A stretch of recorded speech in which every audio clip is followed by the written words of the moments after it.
हाथों में ब्रश लेकर कैनवस पर बोलती हुई तस्वीरों को साकार करते उत्तर प्रदेश के युवा चित्रकार अनुग्रह मिश्रा कम उम्र में ही जिंदगी को एक बड़ा मुकाम देने का फैसला कर चुके हैं। अनुग्रह ने छोटी सी उम्र में जितना कुछ देखा, सहा और समझा है, उतने के लिए ज्यादातर लोग अपनी पूरी उम्र बिता देते हैं। राजधानी लखनऊ के संभ्रांत परिवार में जन्मे इस किशोर ने धरती पर जन्म लेने के पहले ही समय का कठोर चेहरा देख लिया था। माँ के गर्भ में ही अनुग्रह ने अपने भाग्य के उन ढेर सारे प्रश्नों को पढ़ लिया था जिनका उत्तर वह सफलतापूर्वक अपने कठोर परिश्रम और इच्छा शक्ति के दम पर लगातार देते आ रहे हैं। जन्म के पहले ही अनुग्रह ने एक दुर्घटना के चलते अपने पिता को खो दिया। उनकी मां उन्हें माता का वात्सल्य और पिता का संरक्षण दोनों प्रदान कर रही थी, लेकिन किशोरावस्था में आते आते कुछ वर्ष पहले मां ने भी उन्हें संसार के मझधार में छोड़ दिया। लेकिन अनुग्रह कभी अकेले नहीं हुए। उनके परिवार के अन्य सदस्यों ने हमेशा उनकी भावनाओं को समझते हुए उन्हें पूरा सहयोग दिया और खुद समय के कठोर प्रहार का सामना करते हुए अनुग्रह अपने जीवन को बहुत से युवाओं के लिए प्रेरणादायी बना रहे हैं। अनुग्रह की खूबसूरत पेंटिंग्स की चर्चा आज देश दुनिया में हो रही है। सबसे पहले उन्होंने अपने आराध्य महावीर हनुमान जी का स्केच बनाकर उनका आशीर्वाद लिया और अब वह निरंतर चित्रकारी की दुनिया में ऊंचाई की ओर कदम बढ़ा रहे हैं। अमेरिका के पूर्व राष्ट्रपति बराक ओबामा की पेंटिंग, बॉलीवुड के कई चर्चित कलाकारों की पेंटिंग और छोटे बच्चों और स्त्रियों के विभिन्न भाव रूपों और उनकी व्यथा और दशा को कहते हुए सुंदर पेंटिंग अनुग्रह की कल्पनाशीलता और सृजन शक्ति का बेहतर उदाहरण है। दुनिया के इतिहास के सबसे बड़े संकट के रूप में सामने आए कोरोना का कैसे दृढ़ता से सामना किया जाए, इसका विचित्रण अनुग्रह ने एक युवती की आंखों में दर्शाया है, जो अपने सुंदर चेहरे पर मास्क धारण करके अपनी सतर्क दृष्टि से अपने लक्ष्य की ओर बढ़ रही है। द इंडियन ओपिनियन से बातचीत में अनुग्रह कहते हैं कि लोगों की तकलीफों को कैनवस पर उतार के उनके संघर्षों को सरल बनाना, दुनिया के खूबसूरत पहलुओं के साथ साथ जटिलताओं को समाज के सामने लाना उनका उद्देश्य है, जिससे सभी के लिए एक सुविधाजनक संसार के लक्ष्य की ओर बढ़ा जा सके। कई बार जिंदगी की मुश्किलों के बीच हम अपने सपनों को खो देते हैं। कई बार वक्त की दुश्वारियों के बीच हम वो सब नहीं कर पाते हैं जो कभी हमने सोचा होता है। लेकिन हमारे ही बीच कुछ ऐसे भी लोग हैं जो अपने सपनों को पूरा करने के लिए, जो अपने जीवन के लक्ष्यों को हासिल करने के लिए पूरे जुनून से काम करते हैं, समर्पण से, डेडिकेशन से काम करते हैं और वो सब चीज़ें हासिल करते हैं जिसके बारे में उन्होंने कभी सोचा होता है।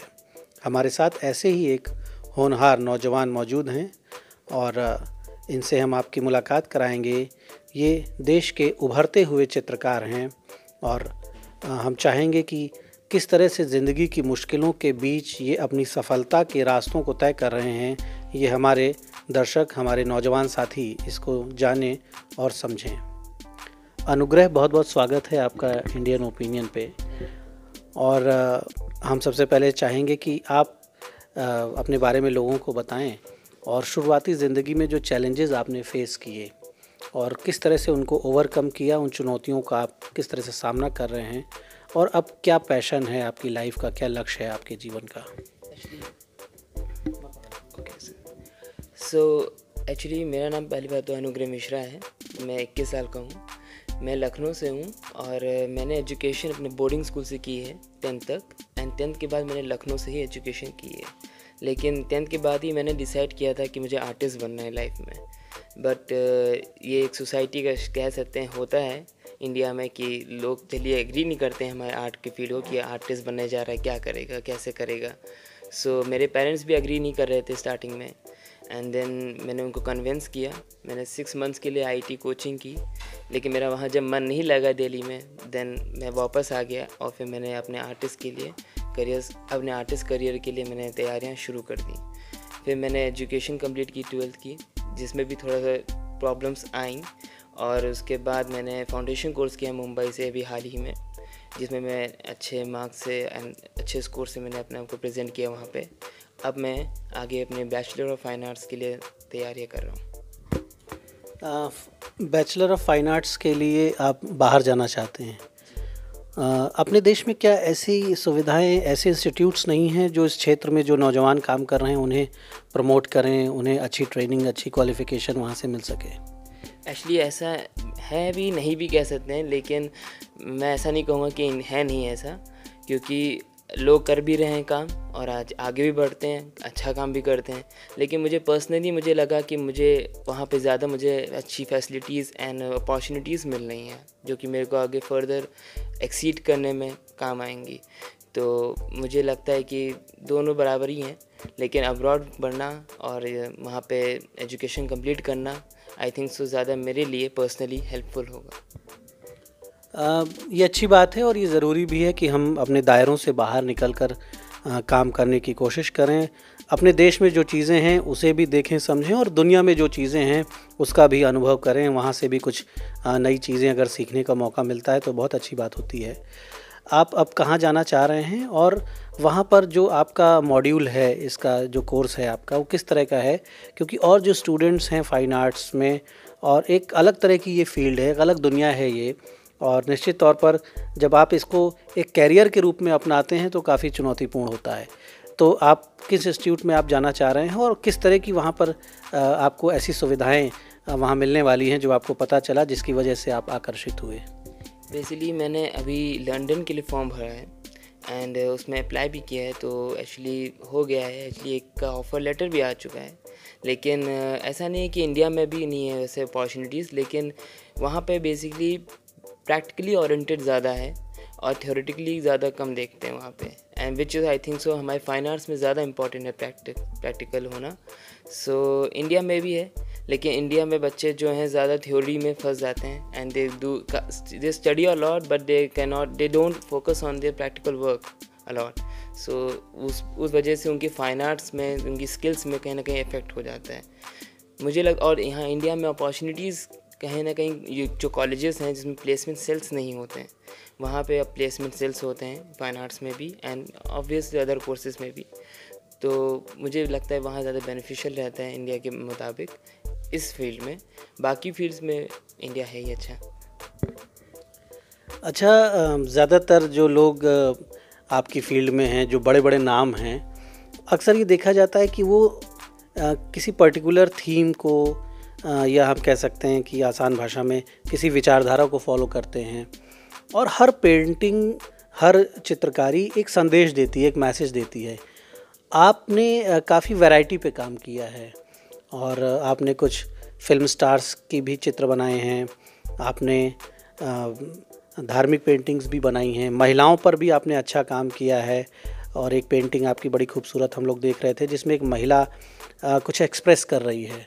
शायद वो समाज में जो महिलाओं की स्थिति है उसके प्रति कुछ असंतोष, कुछ नाराज़गी जाहिर करने का उसका भाव उसके चेहरे से दिख रहा है। तो आप किस प्रकार का संदेश अपनी पेंटिंग्स में देना चाहते हैं और किस तरह का एक परिवर्तन चाहते हैं? जो चित्र आप बनाते हैं वो चित्र किस तरह का परिवर्तन चाहते हैं इस दुनिया में?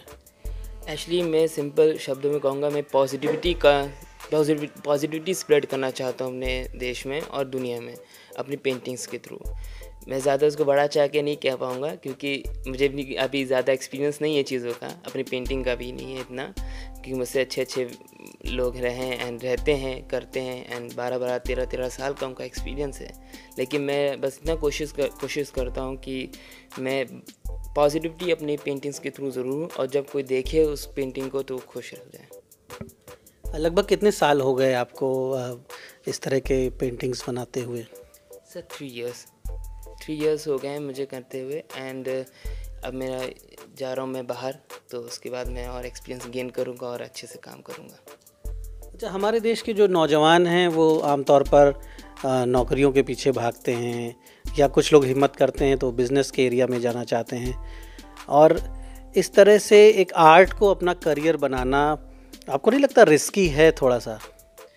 हाँ, रिस्की तो हर चीज़ है एक्चुअली मुझे लगता है आजकल तो इंजीनियरिंग भी रिस्की है या कोई और फील्ड भी रिस्की ही है, लेकिन ये है कि अगर किसी को मन है और बहुत डेडिकेटली काम करे तो वो चीज़ ईजी भी हो जाती है। और अगर इसको हम मान के अगर हम कहते हैं कि नहीं ठीक है, ये हमारी ज़िंदगी के लिए एक बेहतर करियर भी है, और इसको हम नेम फेम और सारी चीज़ों से जोड़ कर देखें तो एक नौजवान के लिए ये फील्ड, मतलब आपने जितना समझा है, युवाओं के लिए, दूसरे युवाओं के लिए आप क्या कहेंगे? ये फील्ड कितनी आसान है, कितनी कठिनाइयाँ हैं इसमें?